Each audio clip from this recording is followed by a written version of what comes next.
So my fiancé did a proposal for his two best men and the groomsmen, and these are the items found inside the bag. Ito na. Sige, open nyo na bro. Yan. Saturn. Ayos to. May ano yan? Skincare. Skincare yan, sir. May naka-personalize. Pero pink. Pink. Ay! Kabisado mo pala yung ano. Hindi pala kang pwede mo pala. Pink. Alam. Yes, sir.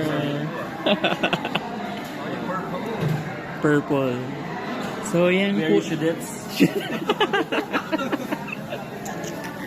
Basta ko ba? To Maynard. Sige bro, basahin mo. Yes, basahin. Parinig mo kay kuya. Parinig mo kay kuya.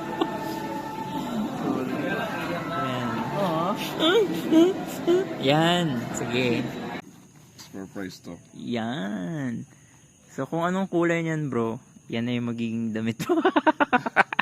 Dilaw? Dilaw. Dilaw. Dilaw, sir. It's a invitation letter. Sabi ko yan. Ay mo na lang. Baka maiyak ako eh. Yan. So, towel. Towel. Kompletos yan. Phone. Hair. Travel kit pala to. Kasi sumabiyahe kami papuntang ano. Yes, sir. Tapos meron pa dyan yung sa hair. Ito. Yan. Wow, nice. Yes! Hey! Step. Sa ano ba to? Sa kasal? Let's go! Thank you po. Thank you po. Meron ano dyan bro. Letter. Unboxing. Pwede mo na siyang gamitin. Sheesh.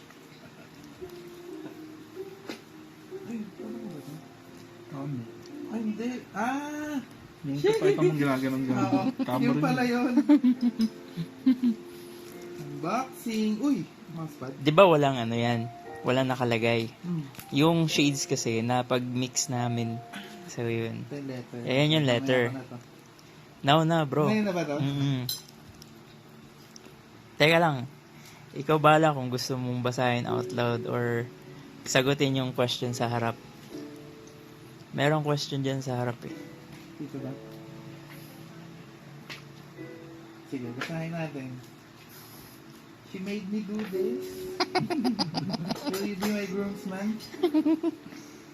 Siyempre, magra-ride pa tayo. Yes. Yes na yes, sir.